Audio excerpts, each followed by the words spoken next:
Hello, everyone, and welcome to Generation In Between, a Xennial podcast where we revisit, remember, and sometimes relearn and rewatch all things from being 80s kids and 90s teens.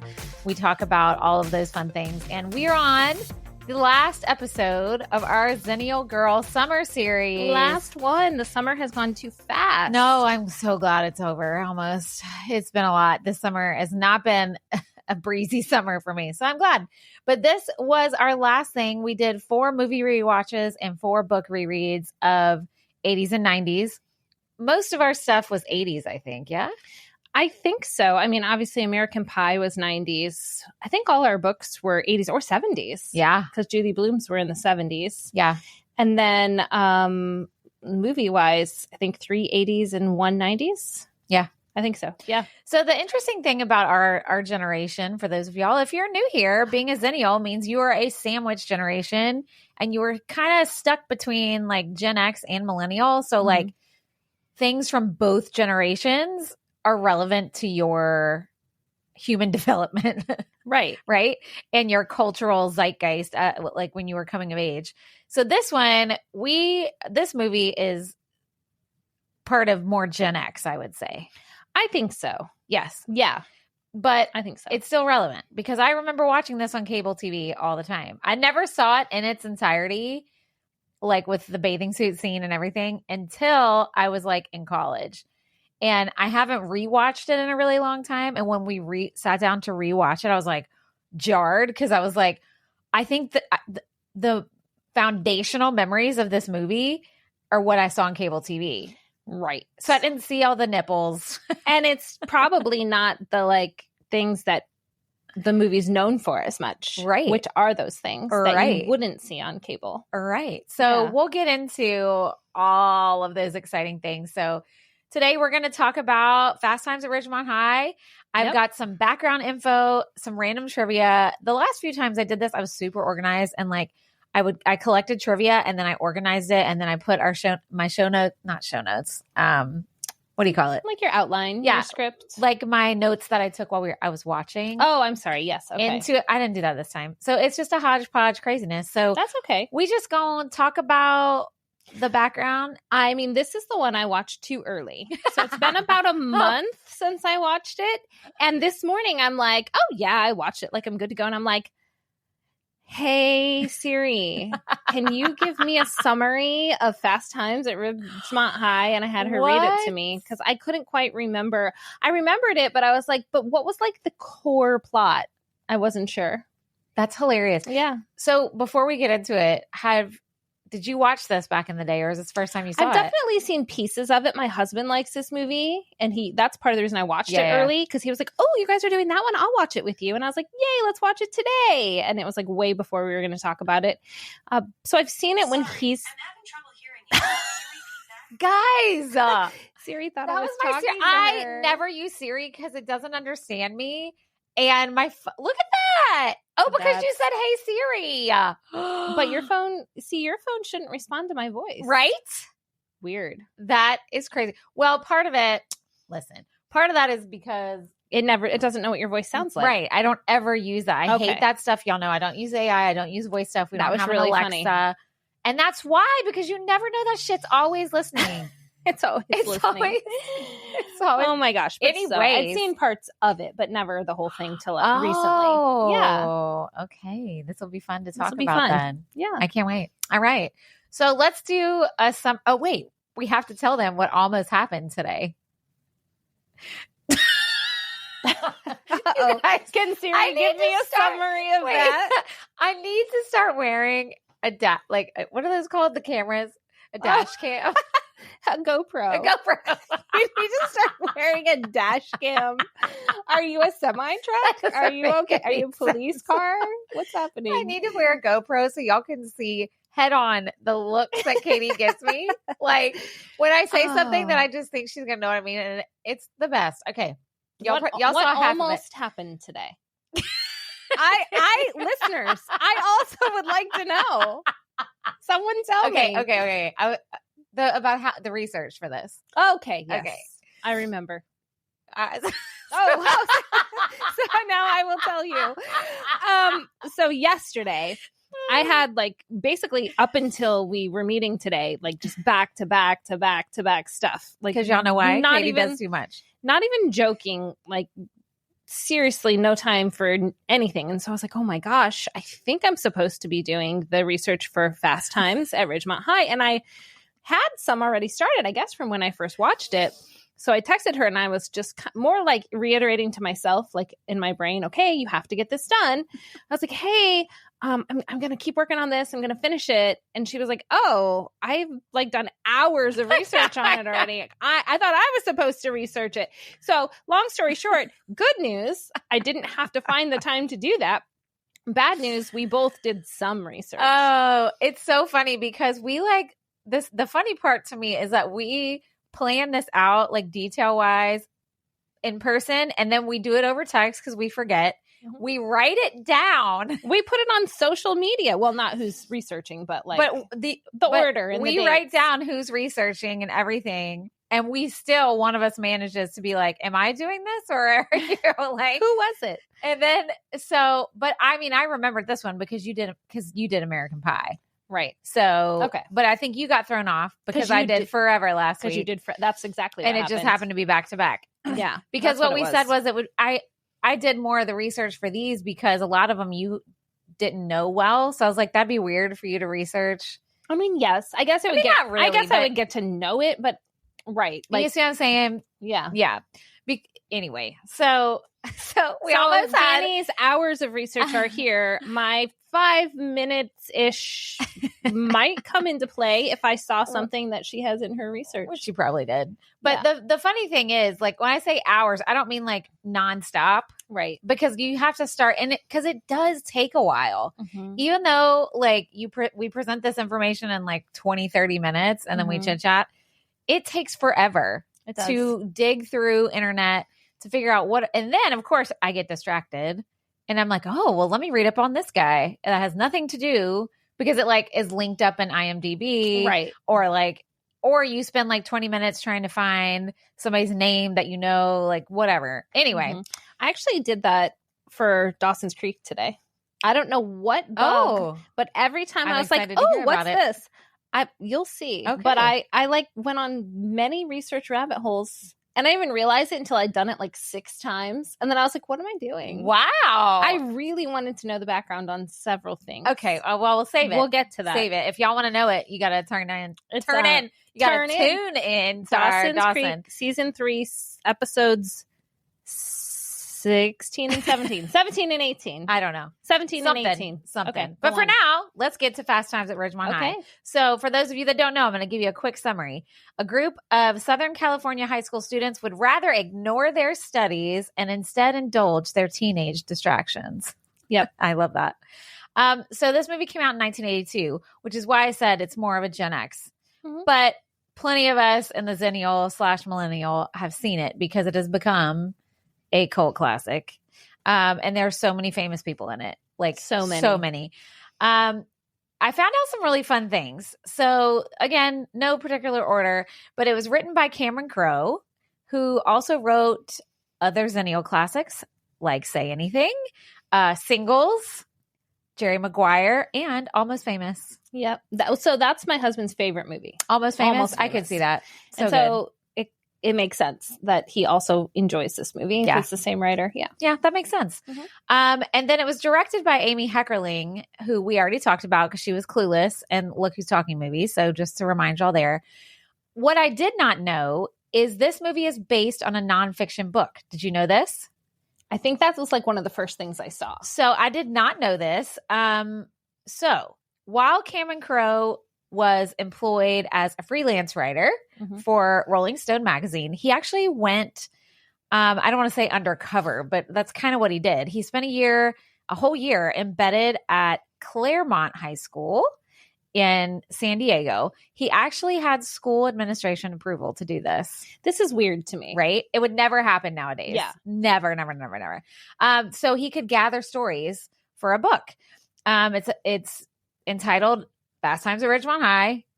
And it came out in 1981 is when it was published. And then Okay. this movie was made in 1982. Okay. So it's not exactly the same. And we'll talk about some of the things they changed, but it is based on a real life school and real life characters And of people. And was the book like a journalistic book? Like we're taking a look at the teenage I don't think culture so. of the day. I don't know. I don't know. It's Okay. just, I know it's nonfiction. So maybe. That makes me think, yeah. Like that was probably the whole point. Yeah. Was to kind of like give an image of like what that life was like, whether it had to do specifically with Southern California, teenagers or teenagers in general, or drugs or drinking or sex or whatever. Yeah. I don't know. Real life account. What is it? Yeah. What is First-hand account. First-hand accounts. First-hand accounts of high school back in the day. But I just thought that was cool because I don't know how I never knew that but whatever. I don't know It's lots okay. of things. That's why we're here. That's why we're here. And Katie's staring at my screen because I don't know what's what's happening. I don't know. This is Oh. what happens when Danny researches. we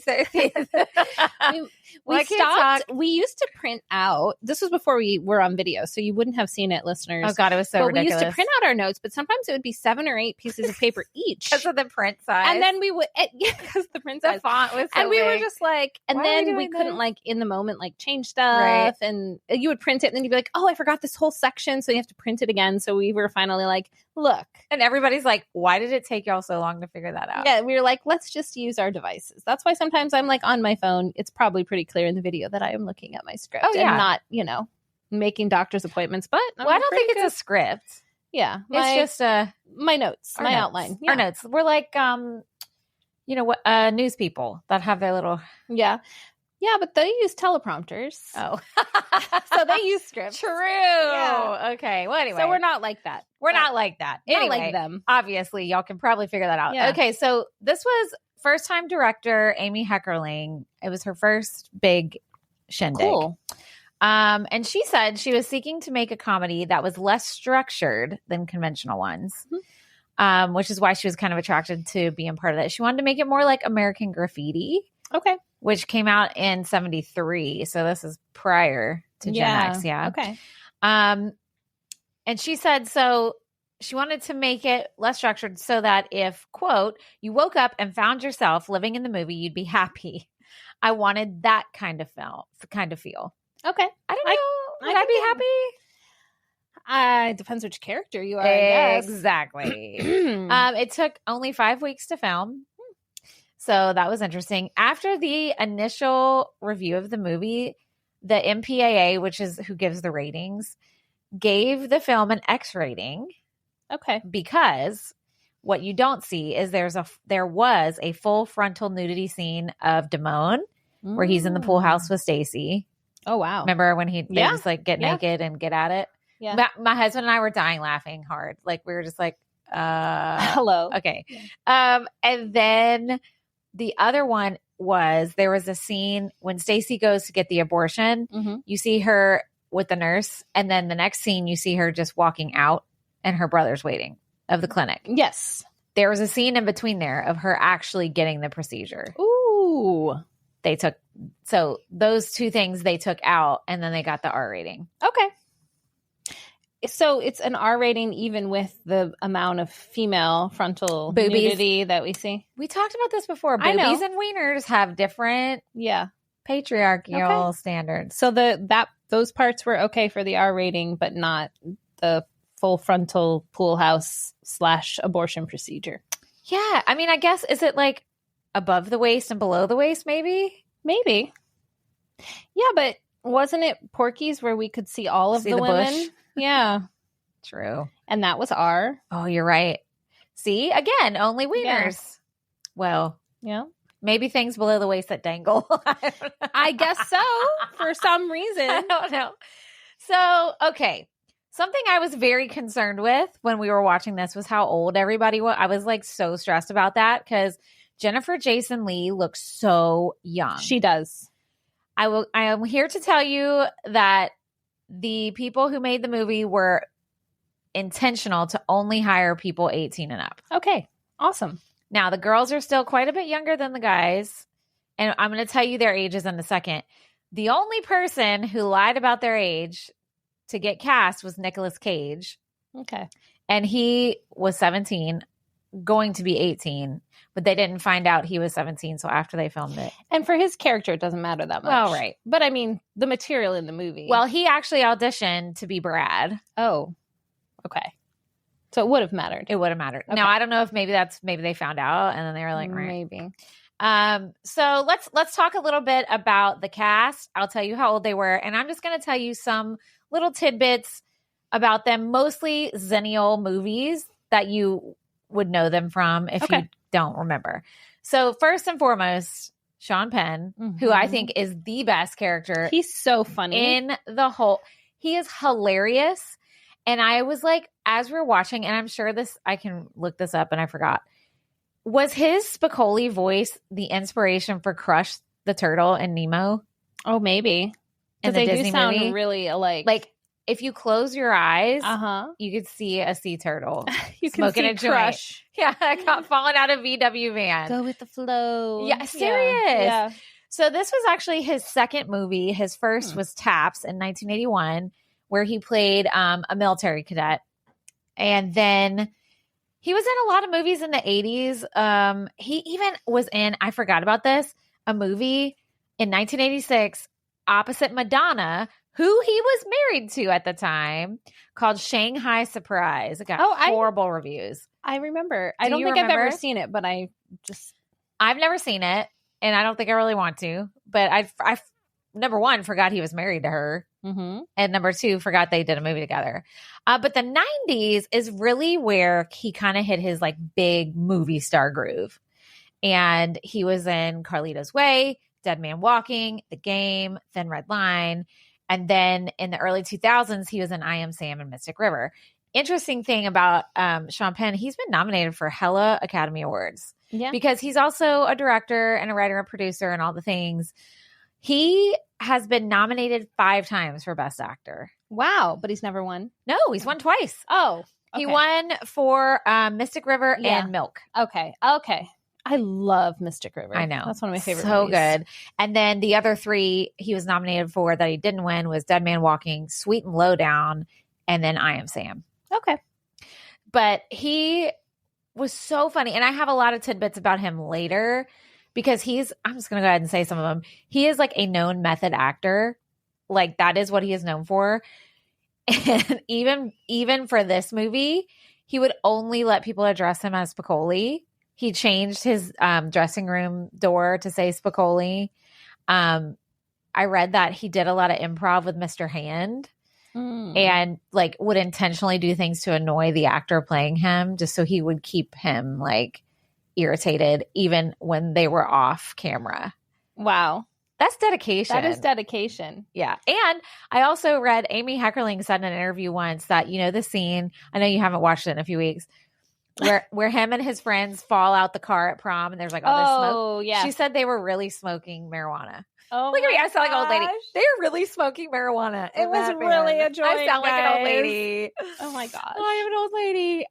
But they were really high in that scene, That's awesome. which I think is hilarious. Again, probably could never happen nowadays with laws and all the things. Yeah. I mean, probably not. But maybe. I mean, they're all adults. I they mean, can do what they want. All right, so moving on to Judge Reinhold, who played Brad. He was, I forgot to tell you, Sean Penn was 21 when they filmed. Judge Reinhold was 25. Okay. A few of the guys were 25, and they kind of look 25. Yeah, I would say he Hello. looked 25. Yeah. Yeah. He's actually been in over 75 movie and TV roles. Dang. Wow. Right? That's so That's many. insane. Here's some of the Xennial classics you would know his face from.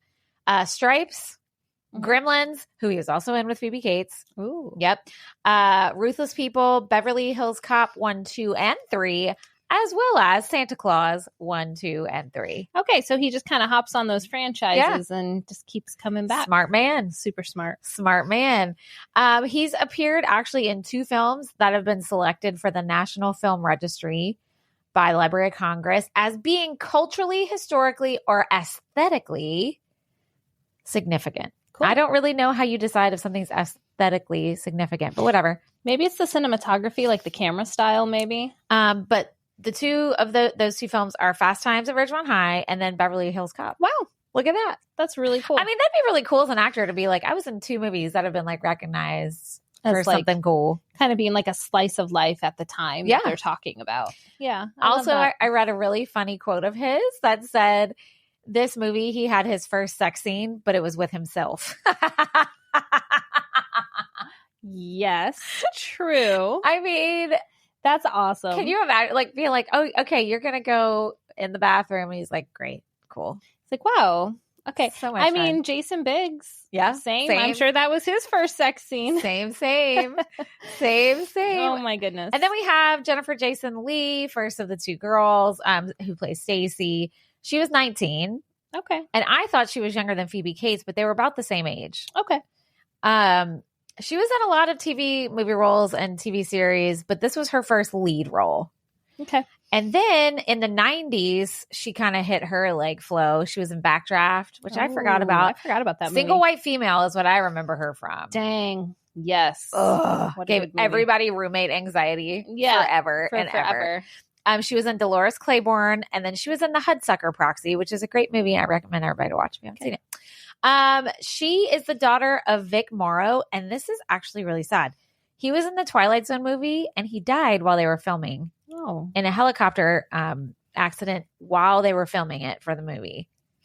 So the helicopter scene was in the Twilight Zone movie, and so he died on set. Yes. Wow. Isn't that terrible? That's awful. Yeah. Super terrible. We need to rewatch that movie during the Halloween season because they have a lot of lore that surrounds the filming. It's kind of like, you know how they say like The Crow was cursed? Yeah.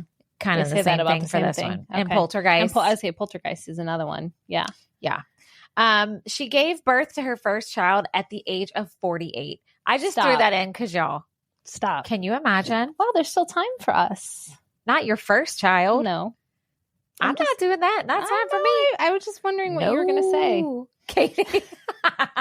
She's like, I was setting you up. I was setting you up. 2010, she had her first kid at 48. All right. You go, girl. I'm all here for it if that is, you know, if your body can do it, I'm here to support you, but never in my life. Would you do it? Nah. Mm-mm. My body does not do birth well anyway. I cannot. And like the older I get, my body doesn't do regular life well. Right. So to put so much stress on your body from a non-regular life perspective. Yeah. No. Anyway, I just threw that in there. Really I was cool, this is not relevant to anything, but I'm throwing it in because maybe I wonder if she just, who knows? Maybe she didn't want to be a mother and then just decided late in life she did, which is great. Or maybe she tried and couldn't, or, any of the reasons. Like, hey, good for her. Yeah. So anyway, props to you, girl. And then we have Phoebe Cates, who played Linda, and she was 18 or 19. I've seen it 2 different places, but whatever. I think maybe she was 18 when they filmed, 19 when it released. Who knows? But whatever. She was over 18. Thank God, because both of these girls take their clothes off with men who are in their 20s. So anyway. This was her second movie. She was in Paradise in the same year as Fast Times. She also had extensive sex scenes in that movie, which made me question, was she 18 then? Yeah, because if it came out around the same time, you said? Yeah. It says she was. Probably. But I can't imagine starting your career off at 18 because she used to model. Okay. And hello. Obviously. Yeah. And then here you go. Like first big movie, big old sex scene. I've never seen it, so I haven't seen that one either. For it. But anyway, also she was in Xennial movies. She was in Private School. She was in Gremlins 1 and 2. She was in Shag. Do you remember that movie? I don't think I've seen it. Oh, it's so good. I forgot about it until I saw it. And then I remember there was one summer they used to play it on like USA or something all the time. And I would watch it. It's so good. And then she was in Drop Dead Fred in the 90s. Have you seen that? Yes, I have. That's a rewatch we need to do. That's a good one. I remember going to the movie theater to see that silly movie. It's so good. It's so silly. It's good, though. Yeah, it's really good. So she actually started taking classes at Juilliard at age 10. Okay. At age 10? 10. She was dancing and then she had a knee injury and that forced her to stop. And then that's when she started modeling. Okay. Well, that's not a bad backup plan. Something interesting I found out about her is her and Kevin Kline got married in 1989. Oh. And they're still married. What? I didn't even know they were married in the first place, I didn't let alone either. still married. Right? Huh. I bet they're a good looking couple. And I bet Yeah, now but he seems older than her, even though I don't know how much older. Why did I not look that up? maybe you're just thinking of like him now. Well, And her from the movie we just watched. Yeah, probably. Because people like imprint in your brains in like a time frame. And then I don't know. Maybe he is a lot older than her, but I don't think so. But anyway, yeah, I was like, wow, they're still married? That's pretty cool. You go, guys. Yeah. It's like Goldie Hawn and Kurt Russell still together. Yeah. For all these years, but they never did get married. They said that's why they're still together. I read something that they aren't together anymore. Oh, they're not? Oop. Well, I retract my statement. But like they still are like really good, like get along and like grandparents together. Well, someone fact check me. Do we love how we just always say stuff and then we're like, wait, is that we don't know right? if that's true. I'll look that one up while you keep going. All right. So, also, we had our friend and listener Anthony tell me that the scene where she takes her top off out of the pool is the most paused scene. Oh, God.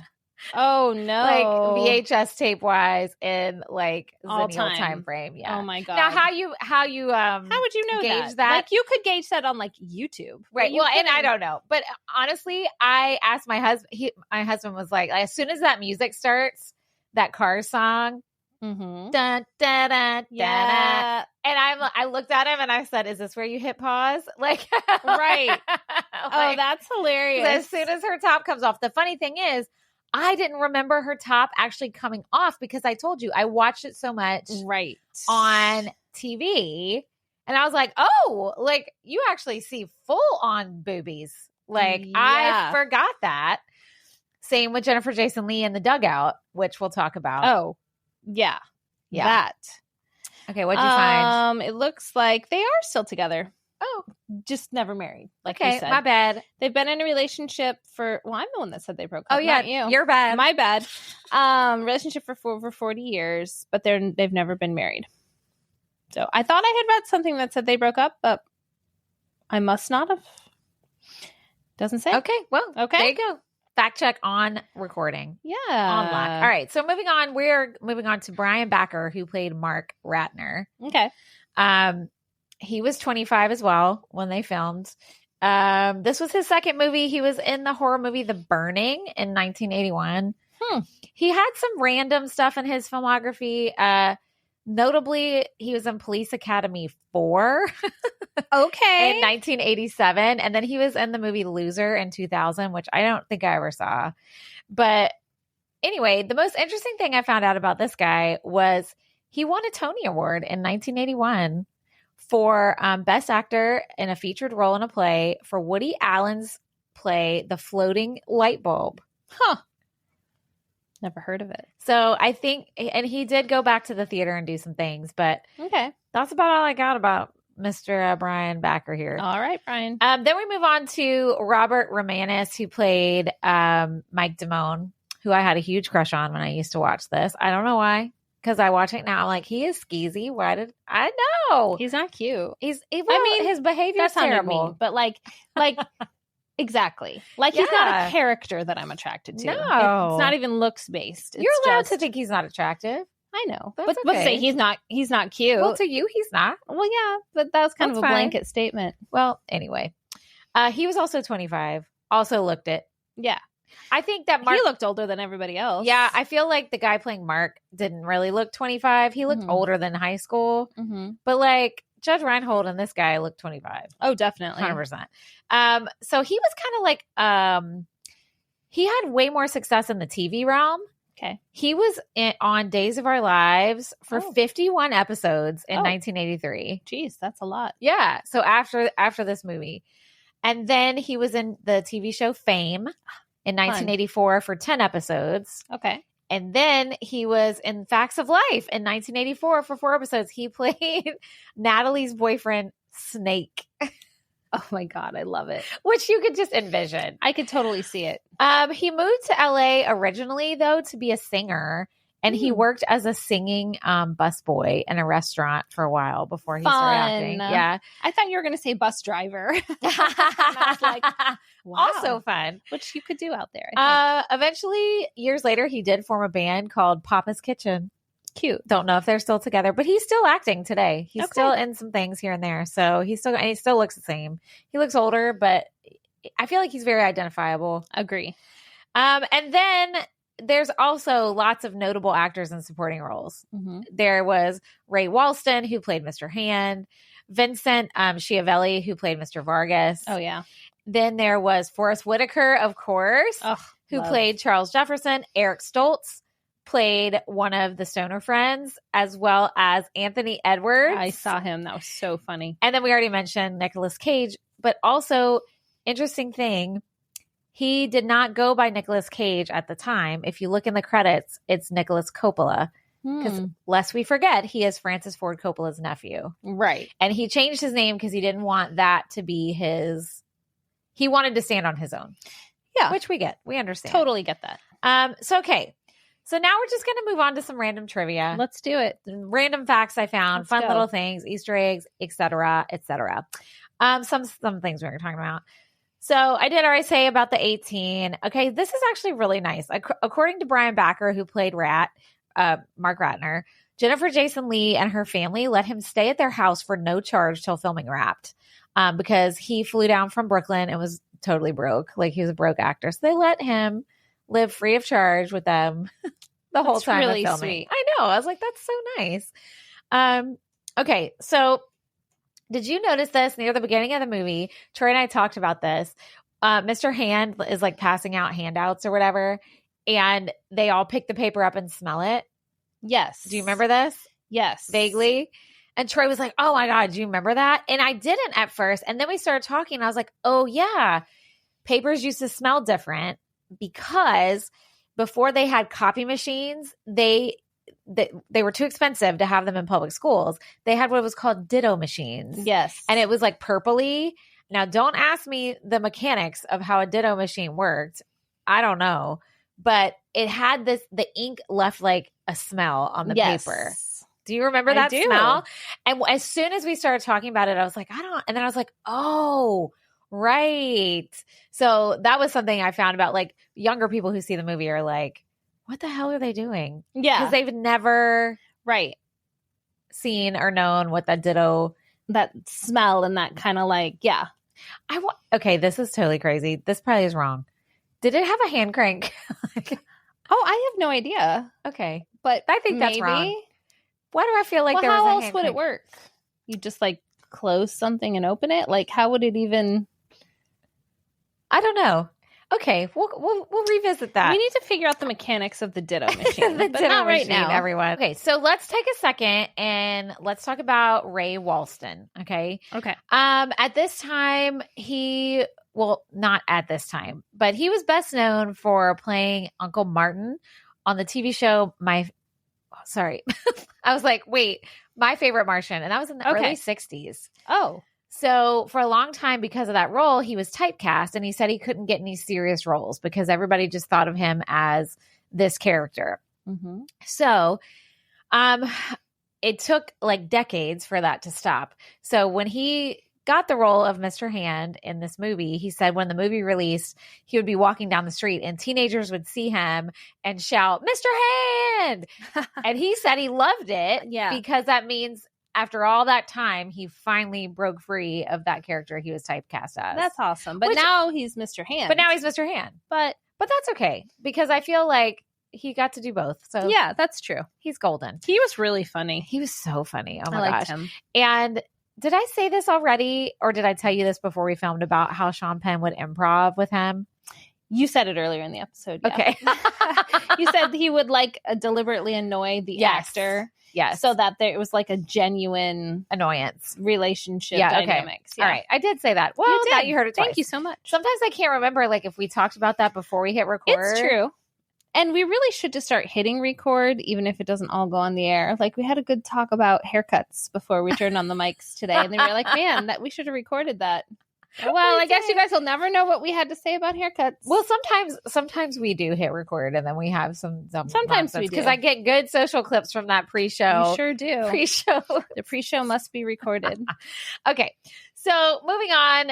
So they filmed a lot of this in a mall, right? Which, oh my God, that opening scene. Love. That was really good. It just brings you back, man. Tori and I both were like, God, we missed that. Like the mall culture, like the whole mall scene of the 80s and early 90s, I would even say. But the mall scenes, Lord, get it together, mouth, were shot during the night when the mall closed at 9:30, obviously, because they can't film it because it was a real life working mall. And they would film overnight from 9:30 to when it opened in the morning at 9. Wow. Yeah. I mean, I don't know if they would go the whole time, but can you imagine the pain in the ass of like setting up to film and then taking that all down and then up goes the business? And then you do it again? Yeah. Oh, you can imagine that. I kind of can. Well, not to the same extent, but yeah. But yeah, on a bigger scale for sure. The funny thing was that there was a scene in the beginning where Damone is scalping tickets to those two kids. Mm-hmm. Well, they were under 18. And so due to labor laws, they couldn't film past a certain hour. So they only had 10 minutes to film the scene with all the younger kids he sells tickets to. Oh my gosh. I love that. Because I'm guessing it was probably like they couldn't shoot past 10 o'clock or something like that. Well, you know what's funny? One of the notes I did take on this when I was watching is I was like, why is the mall so dark? That's why. And they did say it's like evening because they're like going to the movies and stuff. But I was like, man, it's like a nightclub up in this mall. Well, because there's no daylight coming in through. They probably had skylights and all that stuff. Yeah. But yeah, there you go. Okay. There we go.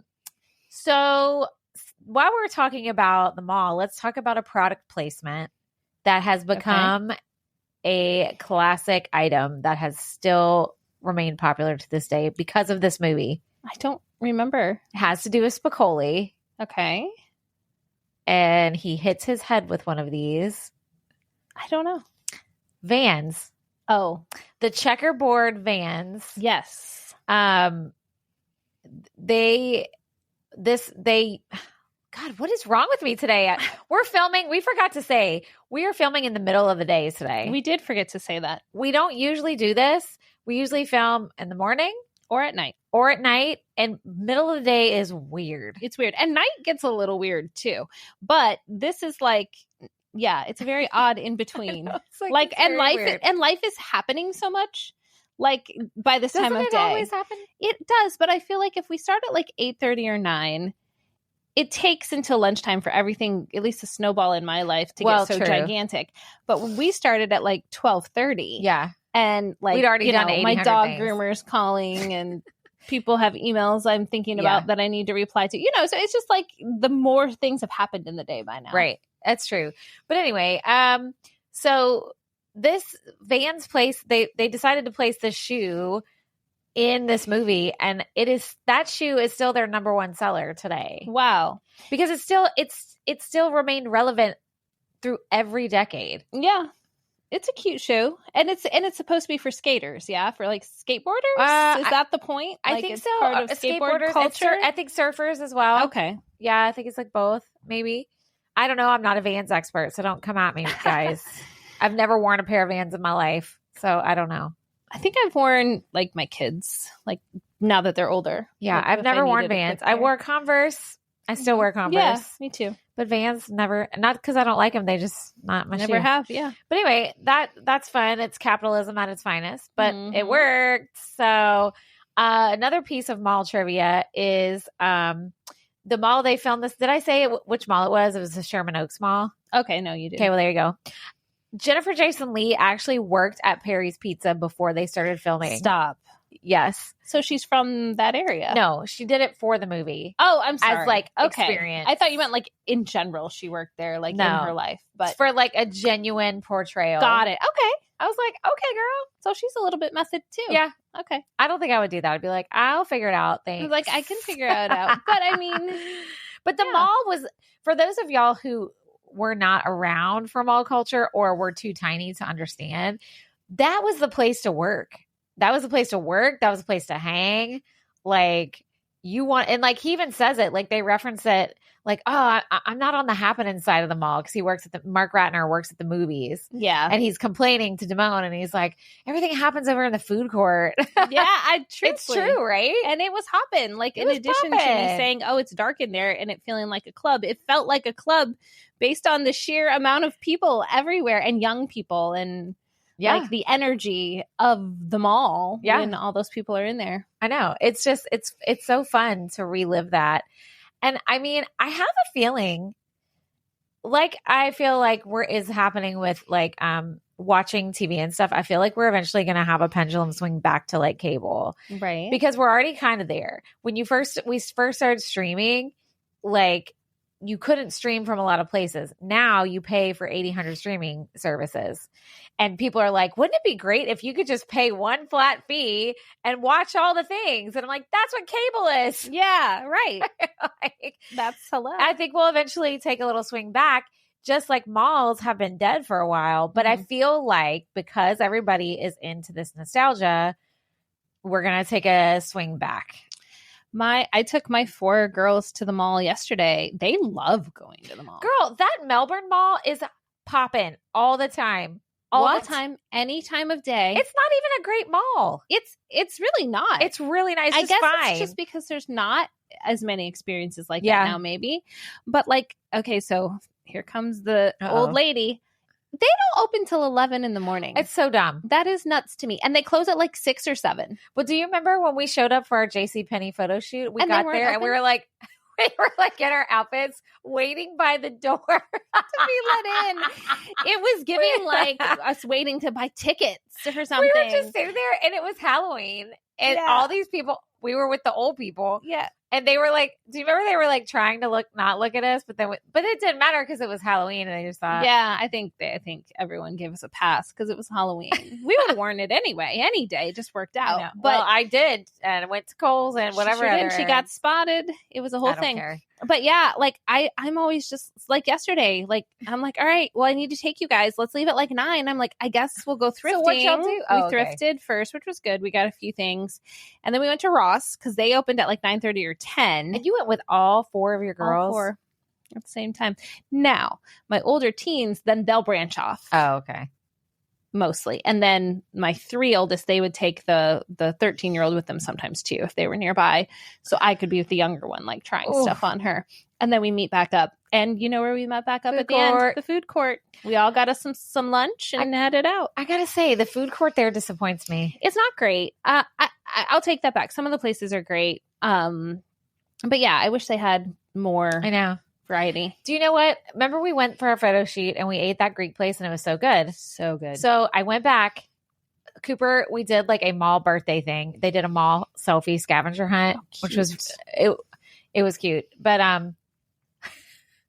I go and get the Greek stuff and it was terrible. What? It was not good. The same place that we were. Same place. When it was so good. Same exact food. It was horrible. But I ate it anyway because I was starving and everything's so expensive. Yeah. And so I was like, well, and so I texted Troy and I was like, ugh, because like that's one of our pet peeves is when we spend so much money on food and it's not what we were expecting. Yeah. And it happened to us this weekend. We went out to a restaurant and we were starving and we both ordered something that had like lobster in it, like a sandwich and then something else. And his was not good. Well, it was fine, but it was like, he was expensive. He couldn't stop thinking about it for like 2 days. He's like, I spent $26 on that and it was mediocre. Yeah. And I'm like, that's the worst because we don't eat out a whole lot. Yeah. So when we do, even if it's like something stupid like McDonald's, if it's like not fresh and it's not what you want, it's so annoying. Oh, totally. Totally. So I was so sad. I was like, well, shit, I could have just gone and got like crappy sandwich, French fries situation. And enjoyed it more. Yes. Yeah. Anyway. That's too bad. All right. Moving on from that. Let's swing back. So I told you my notes are all over the place. We're just flopping all over. Back. Here we go. Phoebe Cates' notorious bikini scene where she whips her bra off. No, bathing suit. My bad. It was actually filmed at a private home. Okay. In the West Hills of California. So even though, like I said, she had already done extensive nudity in her first film, she was more nervous to do this one because she was scared neighbors were going to see her Like people were going to see because she her. wasn't inside like a studio. Right. She was outside. Which at first I was like, well, hello, 80 bajillion people are going to see you. But I guess it's different when it's been edited and fake than just some rando Mr. Neighbor guy like peeking Looking over out his the fence window, at you. yeah. So, anyway, that's crazy. And there was something else I was going to say about Phoebe Cates. Oh, I think a lot of straight males of our generation and some non-straight females, Phoebe Cates was probably their first crush. Mm-hmm. It was my husband's. It was our friend Anthony's. Like, she is adorable. So cute. And like, I feel like she's not traditionally pretty in the way that like you would expect, especially from that time. She's got the darker hair and her facial features are a little different. Yeah. And like her skin tone's a little darker. And like, so yeah, I think, but she's beautiful and adorable, like you said. Adorable. Okay. I love her voice too. I know. I like her voice. Something that bothered me about Jennifer Jason Leigh that they should have fixed was her hair the whole time. I was like, why are they doing this to this poor child?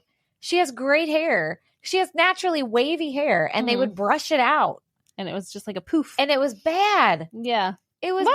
That was the bad. style. No, it wasn't. But compared to like Phoebe Cates, which was like, and they have different hair types, but like it was like nice and smooth. Yes. And like just very they should have shiny. They had a couple scenes where her hair was like curled. Mm-hmm. It looked so much better. Mm-hmm. But it was just like, oh God. I was like, please help that poor girl out. That like, why are you doing that to her? Anyway, that bothered me. That was a random thing. So another famous actor that got asked to play a part in this movie that turned it down was Fred Gwynne, who played Herman Munster. Oh, okay. And he turned it down because he said the teenage sex and drug use was just too much for him. Okay. He said no. And that is fine. Absolutely. You're not comfortable with the content or being part of it? But then I was picturing him as Mr. Hand. Also would have been funny. So funny. Would have been funny. Oh my God. I mean, yeah. Okay, so here's a little bit about, remember I told you this was a book. Right. Now it said it was a nonfiction novel, but I thought a novel was fictional. Yeah, it usually is. So I'm confused here on that. But it's like a fiction novel or a nonfiction book? I don't know. I'm going to order the book and I'm going to let you know. We're going to find out. So in the book, whether it's a novel or not, Spicoli dreams he's singing Highway to Hell by AC/DC on The Tonight Show. Okay. All right. When Johnny Carson was the host. Okay.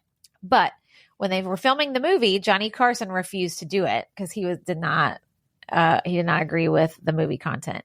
And other talk show hosts also turned it down, including David Letterman at the time. Surprising. Letterman actually apparently was willing to do it, but his agent wouldn't let him be in a movie where the characters did drugs. Because they didn't want him associated with that. Okay. So, well, that's what your agent's for. In this place of this scene from the book in the movie is the scene where Spicoli is with the surfboards and the two hot girls being interviewed by the newscaster. Oh. Or sports. It was a sports announcer. Right. Okay. Sports announcer. Yes. Yeah. So that's what they replaced it with. But I'm like, him singing Highway to Hell would have been hilarious. So good. But that's what's in the book. Okay. Yes, that's like a dream sequence of him in the book. So another real life piece of trivia in the book, Mr. Vargas, the science teacher, the weird science teacher, was based on Claremont High School teacher George Jones. He actually did keep a lot of animals in class, and we saw him in the movie, like snakes and beehives and bats and all this weird shit. Again, guys, this was the 70s, 80s, right? And he would actually regularly take students on weird not normal field trips. Okay. So they would go to sewage treatment plants. They would watch surgery on pigs at the University of California, San Diego. Wow. So the scene in the movie where they go to a morgue is not too far off. Wow. I mean, there's some forensics classes now that you would do that, which it sort of makes a little more sense for a specialized forensics class than just a general public high school science class. Did I ever tell you I haven't had a story this whole show, have I yet? Well, I have one now. Everyone gather around. Let's go. So let me tell you a story about when Danny was in high school. I've told this. If I have, stop me. And you have to dissect a frog, like I think your sophomore year. Sounds right. Okay. Did you do it? Yeah. Okay. And I was determined not to do it Okay. for animal rights purposes. Sure. And I did not want to do it. And my teacher, his name was Mr. Trigg, I was like, I'm not doing it. And I was like, I had this whole argument planned out. I was like, I should be able to do this, this, and that. I was like, this is what I could do instead. And he was like, no. He's like, I remember him rolling his eyes at me and being like, yeah, you still have to do it. And I was like on my hill, ready to stand my ground. And he said no. So I ended up having to do it anyway. So my partner just did most of it. I teamed up with somebody in the class who was not fine with it. And I was like, cool, I'm here. I'm picking up a scapula. I'm not touching this dang frog. Yeah. Yeah. That was just where I wanted to take my stand. That's okay. You have to draw your line somewhere. I still remember how disgusting it was. And I still don't think that that's right. And I still don't think you should do that. Yeah, without getting too far in a rabbit hole, when you start to think about the purposes that we being humans use animals for, it does get bothersome the more you think about it. I know. Whether it's something like that. And then the argument, of course, is like, well, then it helps you learn more about humans and like, whatever. I know there's a lot of technology now where they don't necessarily need the actual animals to get like the same lessons learned, whether it's a virtual lab or like a 3D printed something or other, you know, where you don't have to. But I agree with you when you think about like, okay, my class times however many classes are in the country, and we're literally just using however many animals for this one assignment. It's bothersome when you think about it. I don't like it. And my mom was actually okay. She was like, yeah, stand your ground. She's like, just don't get enough. Like, figure it out. You do it. Find some other options. But anyway, another piece of the book, Andy Rathbone is the name of the real life kid that inspired Mark Ratner. Okay. And this is kind of cool because the real guy became famous in his own right. He was like a technology guy. Mm-hmm. I don't know if he's still alive. I think so. He wrote a lot of those books for dummies.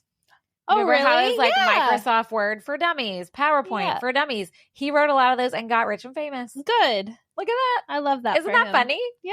Yeah. He was originally also kind of irritated because some of the things he did in real life that was talked about in the book, they didn't have his character do because he was nerdy, but he also did some funny stuff, but they didn't let his character in the movie do it. Right. They kind of simplified his character, I guess. Like he was the one who ordered pizza to class, not Spicoli. That really happened. But it was him. It was him. I mean, that's a more nuanced, fun story, but I also get it because when you're making a movie like this, a book, you can add the nuance, but when you're condensing it into a movie, the tropes are easier. It's easier. And they're funnier. You gotta, you don't have as much time. No. Something else that was fun was Spicoli's dream sequence where he's like surfing and stuff. Yeah. They actually filmed that after they wrapped. Oh. Because in the editing process, Amy Heckerling and the producers or whatever realized how good Sean Penn was, and they wanted to give him a little more. And so they filmed that after. Yeah, because without that, I know. I mean, that's just such an iconic scene of him and for him. I know. Well, that's really cool. So that was filmed after. And then I'm trying to see. Okay, so let's talk about some famous people that are in the movie and that also almost were in the movie. Justine Bateman was offered the role of Linda. Oh. But she declined it. And instead, she went on to the show Family Ties. Okay, I was going to say, was that before? That would have been before Family Ties. And Family Ties was on for 7 years. Yeah, it was on a long time. Another famous cameo. There was a few famous cameos. The girl in the Corvette. Remember when Brad's driving and he has on his pirate hat? Yes. From the restaurant. That was Nancy Wilson, who was in the band Heart. Oh, okay. Yeah. Okay. She was dating Cameron Crowe at the time. Okay. And so he gave her a little, and they got married 4 years later after that. Oh. Anyway, it took him 4 years. But anyway, speaking of of cars, do you remember when Mike Damone is giving Ratner his like 5-point plan for dating? Yes. Okay. And he tells him the most important one is when it comes down to making out, whenever possible, put on side 1 of Led Zeppelin's 4. Okay. Right? Yeah. Isn't that what he says? Yeah. However, Ratner plays the wrong song, the wrong album. He played Kashmir instead, which is not correct. The producers could not get the rights to the other one. Mm-hmm. You said it was Led Zeppelin? Yeah. Yeah, they're notoriously difficult to get music from. In fact, I get it.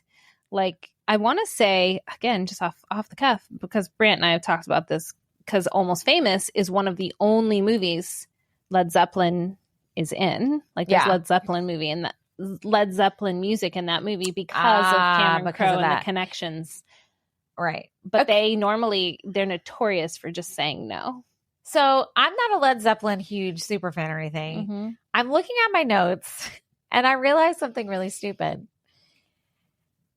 It says Led Zeppelin IV. Is their album name IV or is that 4? Because I just read it as a Roman numeral 4. You read it as 4, and I've right only or seen wrong? it written. I've never heard it said.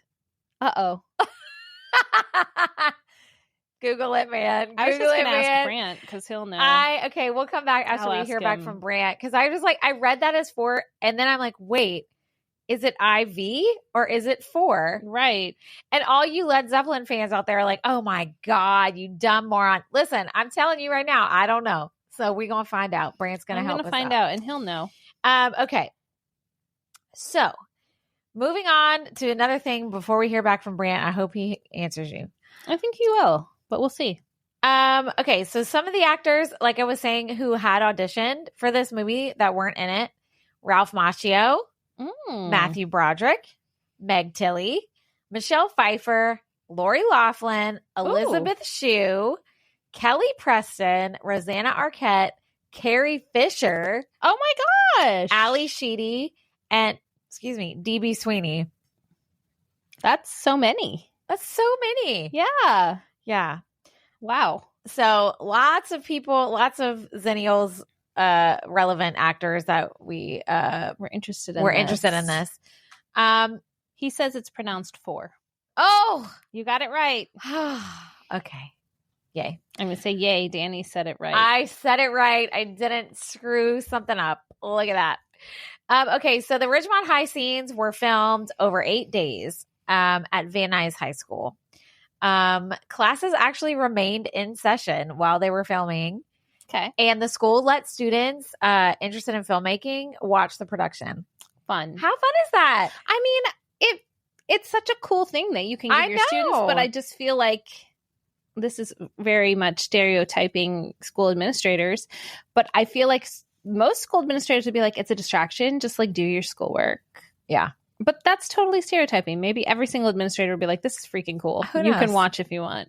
Again, probably would never happen nowadays. What's interesting to me is, well, I already know the answer. What is it? Okay. But what I was going to say is what's interesting to me is they couldn't film at the mall when there were people everywhere, but they could film at school when it's in session. But you know what the answer is? Capitalism. Oh, yeah. The businesses didn't want that's an easy one. You knew that as soon as I said it, because I was thinking, well, why is it okay to have like the real people operating at the school but not the mall? Because you're messing with their business at the mall. Yep. That's why. Who cares about I figured learning? It out. This is America. Who cares about education? Who cares about that? Film the movie, make the money. Exactly. Okay. Oh, another famous cameo. Bruce Springsteen's sister, Pamela. Oh. Is the brunette cheerleader during the pep rally. Okay. I know. I just thought it was, I don't know, whatever. But I just thought that was kind of fun. It's like a fun little cameo. That's neat. Okay, this one I threw in just for you, even though I almost didn't, because it's a true crime thing. Uh-oh. So the woman, the really attractive lady who plays the science teacher's wife, like in that one scene. Yes. That is Lana Clarkson. And she is the woman who Phil Spector is accused of murdering. Yikes. She died of a gunshot wound, age 40, at Spector's house on February 3rd, 2003. Oh.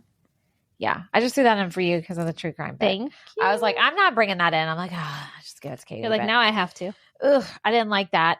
This was kind of weird, and I don't know why they did this, but there's several scenes that appear only in the TV broadcast version of the film and not in the regular one. I guess maybe to compensate for all the stuff they had to take out. Probably. Like timing wise. Yeah. Because there's a lot. Brad meets with his guidance counselor, which I remember that. And then they have a scene of Mr. Hand signing yearbooks at the prom. And then there's a story that Spicoli tells about him receiving a pic from Mick Jagger of the Rolling Stones. Wow. So those are only in the TV broadcast. I bet you can find them on like a DVD. Like bonus. I'm sure there's like a uncut everything version. I watched it on DVD and we didn't even look at the extras. I will. Okay, I bet they're on there. Because Troy got it at Goodwill. He found it for like $2 or something. Nice. The movie actually had a brief TV series in 1986, same name, called Fast Times, and it was produced by Amy Heckerling. Okay. And it only lasted 7 episodes. That's funny because Clueless, same thing. I know. Now, they did have a few cast members in it. Ray Walston as Mr. Hand. Mm-hmm. Mr. Vargas was Vincent Schiavelli. And they were the only 2 to reprise their roles. Oh, okay. So none of I thought there were more, but I was wrong. Only 2 of them. You're like, there were many. It's these 2 guys. I was like, oops. As I'm reading, I'm like, I should not have said that. That's okay. That's all like my random bits. Let me see what else Which was a lot. See, that was ours. You only had a few notes. Yeah. Brand said it can also be called Zoso, but that's more hardcore fan stuff. The most common way people refer to that album is 4. Okay, tidbit. Love that. I don't know what any of that means, but okay. There you go, guys. We've got a few listeners out there who know what that means. Okay, I already said, why is the mall so dark? We covered that. Oh. I wrote this too. Okay, we'll get to that. Let's talk. I said smoking section at the movies. Oh my God, I said that too. Smoking's upstairs, smoking's in the balcony or whatever. How? I remember smoking sections. In restaurants, in movies, in malls, on airplanes. Hello, you're all those places you're recycling air. Okay, so if we want to know why people like of certain ages have like health issues, y'all got to remember everywhere was an ashtray. Everywhere. Until like when? The early 2000s? Yeah, I mean, yes. When I was in college, I remember smoking in restaurants still. Yeah, I mean, I was a server at like a Denny's, and there was a smoking and a non-smoking section. I worked there in college. Oh yeah, so the world was 2000s. An ashtray. And yeah, and like this argument that the smoke wouldn't get to you. I guess it's because you're not in the cloud of the smoke. But the thing about smoke is it's in a contained space. Yeah, like. I mean, and it was so funny in restaurants. It's just like movies. It'd be like smoking sections to the right, non-smoking to the left, where you can still smell all the smoke flying over. And it wafts over. Oh, yeah. Nasty. Yeah. Everywhere. Ew. I just said Forrest Whitaker. I love him. Oh, I know. That's it. Okay. He still looks exactly the same. I know. Except he has gray hair, and that's it nowadays. Yeah, he looks a lot the same. Okay. The carrot blowjobs. Okay. Here we go. Okay. Because you had that too. I mean, I could see what was coming when they were eating these giant carrots. Okay, for why lunch. did they have a giant plate of a fucking garden of carrots? It was so many carrots. Troy was like, why? Like, who just chomps on carrots? Now, to be fair, baby carrots are like not existent at the time. So if you're packing a carrot in your lunch, I don't think you pack like a whole carrot though. Wouldn't you still chop it up and make like carrot sticks? And so many of them. I thought it would have made way more sense to use bananas. Agree. But maybe that's what they were thinking was like the common, easy way to go, you know? But so's a banana. You don't think a banana? No, that's what I mean. Maybe that's why they didn't use bananas. Oh. They were trying to do something different. I thought you were saying, well, bananas aren't as common as carrots. Yeah. I just thought that was hilarious. But also, like, I can remember having those similar, not with carrots, similar conversations with my girlfriends at a certain age. Yeah. On proper procedures. Oh, I feel like the conversation is realistic. Oh, yeah. 100%. It was just a presentation of it. And like, in the middle of the cafeteria. Okay, like you're going to sit there at lunchtime and just be like, let me show you how to do this. Although, to be fair, it seemed relatively true to Phoebe Cates' character. Which was very sex positive and very just like, meh, she didn't care. I'm not shy. Yeah. I mean, she didn't care, and that's also okay. But I was like, most people probably would not be like right there like that. But it made it funny. It because did. people saw them. I mean, and the guy's reaction, of course, was on point. Oh, of course. Yeah, That was exactly. That's what like, they were looking for. You know, I still have weird, like, I won't eat bananas in like public because I'm so self-conscious that people are watching. Yeah. Isn't that stupid? No, it's not stupid. I mean, I don't like bananas, but You don't like bananas? I know. It's weird. I like most things, but I don't like cinnamon. You don't like cinnamon? I don't like cinnamon and bananas. Girl. Top of my list. It's more of like I don't like a lot of fruit. I don't dislike fruit, but it's like I would go to a vegetable first. Yeah. Always. That is very uncommon. So then if I am going to have a fruit, I'll have like blueberries or strawberries or something. I will never eat a squishy ass, nasty banana. I will not. Wow. I will not. Who wants to go to vegetables before fruit, man? I know. They just sound better. Ew. Yeah. I mean, I like some vegetables, but I will eat fruit every time. No. That's so weird. But yeah, so I thought that scene was funny though with the carrots. So hold on though. I got to go back to this. This is bothering me. So you don't like bananas. Do you like banana flavor things? I do. Okay, you just don't like to eat the actual banana. And you know, most banana flavored stuff is so fake. Is it texture? It's definitely texture. Oh, okay. And I just feel like it doesn't taste like anything. Maybe that's why you But what? You feel like it doesn't taste like anything? Yeah, it's just. Do you think celery tastes like something? Here's the difference. There is a difference. You can dip celery in things. You can dip banana? In what? Hello, chocolate fondue. Okay. Well, I'm sorry. Most days at my house, when I would maybe want a little snack, maybe peanut butter. I would have a banana with peanut butter if it was like ripe, firm banana, not squishy.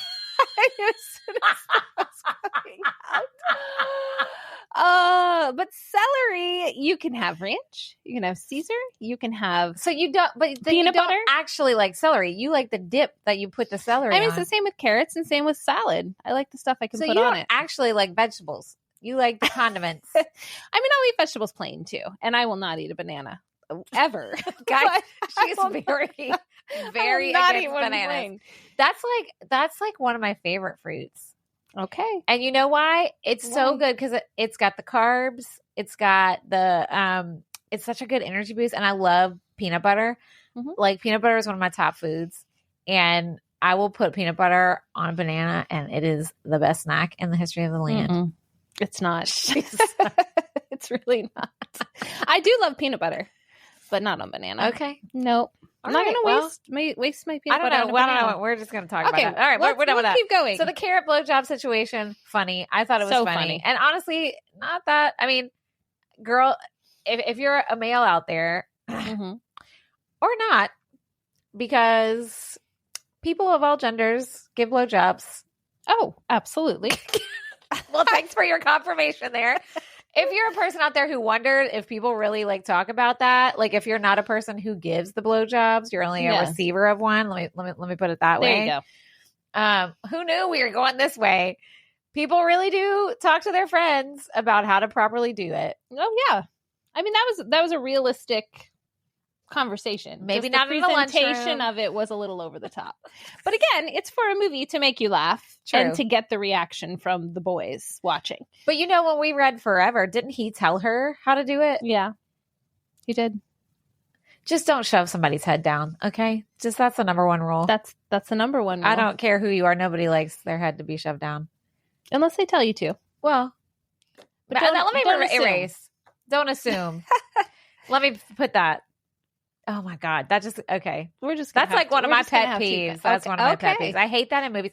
There's a movie. What's the movie with Ben Stiller? It's something about Mary. Oh yeah. And his friend that's he ends up being the crazy person at the end. And there's that scene with his wife.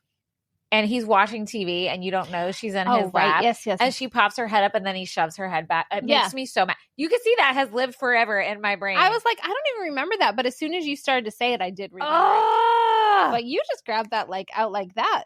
Here it is. Here's the thing that bothers me. It's right here. All right. So where are we at? Oh, what do you think about the whole dugout scene? Ew. I don't know. It was gross. Well, because even Troy was bothered. Like, Troy was super bothered. He's like, okay, first of all, he's 26. He doesn't know how old she is. I know. But still. She's got to sneak out of her house and, like, meet you at a stop sign. And like, wouldn't that tell you? He goes, he literally picks her up. He goes in the street. Yeah. And says, what should we do? Oh, let's drive to the point and go in this dirty-ass dugout and just go at it. And that's it. I know. Gross. It was just gross all around. And I think you were supposed to not like him. Oh, obviously. Correct. Like, you were supposed to be like, oh, this whole thing is not good and sucks. And this is not how, like, this should work. But yeah. Ugh. And here's the thing, too. The reason I wanted to bring that up is because I was thinking about Stacy's storyline. And I feel like for poor Stacy, like, that was her first time because she just wanted to get it over with. And she thought this guy was going to be one thing. And then it was terrible. Yeah. And then the next time she does it, she initiates. And again, it's awful. And then she gets pregnant. Yeah. Like, that whole pool scene is so cringy. So bad. Yeah. And it's like, I just felt so bad for her because she just so desperately wanted, like, it gave Jen vibes, you know? Like, she just so desperately, from Dawson's Creek, for those of y'all that don't listen. Not a person that we know. Yeah, just Dawson's Creek. People will know what I'm talking about. And I don't remember feeling that bad for her when I watched this as a younger person. It's interesting because it's very... You know how we were talking about with Forever, how she wrote it because her daughter, Judy Blume wrote it because her daughter was like, I want something where there's like an intimate relationship where no one dies and nothing bad happens. But I felt like the stuff with Stacey was a little like cautionary tale. It was. And a little much. Like, it's like, okay, so she had sex 2 times and then got pregnant, had an abortion. Yeah. And then, oh my God, how angry are we? Every time I watch it, I get so pissed at Damone for not showing up. Oh, I know. Yeah. And it just makes me be like, of course, he just gets to keep on his life. Meanwhile, like, physically, she could not. Yeah.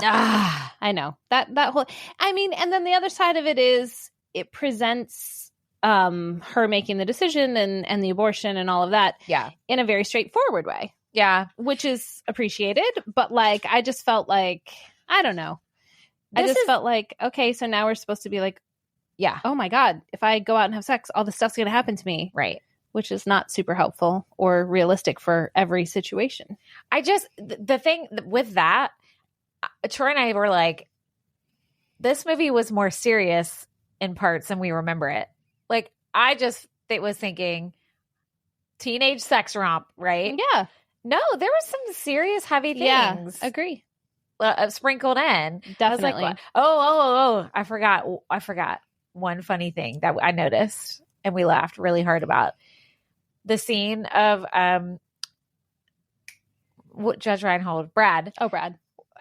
Where he's masturbating in the bathroom. Yeah. And she walks in. Her face was so funny. Yes. Did you see it? I did. She was like it was so crazy. And I was like, I never noticed that because she stopped. She like opens it. She's like, oh God, it was so funny. Yes. It was so good. I was like, and then she just walks out. I would have walked out too. I would. Well, I would not possibly could have jumped in there, but I would have just been. I probably would have screamed or something. Like, I don't know. I mean, maybe. If I ever accidentally walked in on that, I would be very alarmed. Yes, and I probably would pee my pants because she had to go to the bathroom. Oh, okay. I thought you just meant the alarm would cause you to pee. But I guess if you had to pee and you were alarmed. But also, why wouldn't he lock the door? Well, you have to suspend disbelief on that. But also, of course you would lock the door. I mean, actually, some people right now are probably listening. They're like, actually, I forgot to lock the door one time. And yeah, that's true. That's true. It happens, I guess, in the heat of the moment. I guess so. It just overtakes you. Your hands are busy. Once you're in it, you can't like pause and think about locking the door, I guess. I mean, you could. I mean, you technically could, yes. All right. I don't have anything else. All right, me either. So, okay. So what star rating would you give it? I still enjoy this movie. I'm going to say 5. Wow. Yeah, we had a good time watching it. Yeah. Yeah, I'd probably say like a 4. Okay. That's pretty good. Yeah, I didn't think that it was like, other than that thing I mentioned about Stacy and the sex and pregnancy stuff, which is a lot. I felt like it was, positive and fun and like funny. I thought the funny. Characters were really good. Not overly problematic the whole time. So I thought it was pretty good. Yeah, I thought it was still enjoyable. Yeah. But you also watched this with Brant. I did. Which makes it more enjoyable. That could be it. See? That's probably it. Well, I mean, did it make Yeah. I'm just answering for you. Yeah, it totally did. I mean, I don't think I'd watch it again because obviously I barely remembered what I had watched until we were talking about it. So it didn't leave that big of an impression on me. But the thing is, to watch it with him, I had to watch it at night. And my brain is like not functioning on full at like 8 o'clock, 9 o'clock at night, which is not that late, but it's late for me. But I think in the new year, I think in the new year, you're going to be at a place where you can slow down. And have you mean the new school year? Or the new year? Probably the new year. It's only a few months away. I agree with you. I think you're going to get to a place where you don't have to be hustling like you be hustling. Yeah. And I mean, that goes with it. That's what this stage is for my business. And I'm writing a book and, it's all that upfront hustle that then you never stop hustling, but you can like chill a little bit after a while. Or you can be like me and never hustle. You hustle all the time. What are you talking about? I have part-time hustle. I can't. I don't have a lot of hustle right there. You do a lot. Oh gosh. Anyways. Okay. Well, awesome. Well, thank you for doing the research. Appreciate that. What did you? So was anything I found something you found in your beginning of research? I feel like the parts, obviously the Amy Heckerling stuff and a little bit of stuff about Sean Penn that you said. Those were the main ones. Got it. Yeah. Cool. Well, thank you for listening and watching potentially a Generation Between, a Xennial podcast. And be sure you are sharing us with your friends and reviewing us wherever you listen. And we will see you next time, not on Xennial Summer. No, summer's over. I don't know what's happening for the fall. We'll see. We're going to find out soon because we're going to record next week. We'll figure it out. So thanks, guys. Thanks for listening. We'll see you again soon. Bye.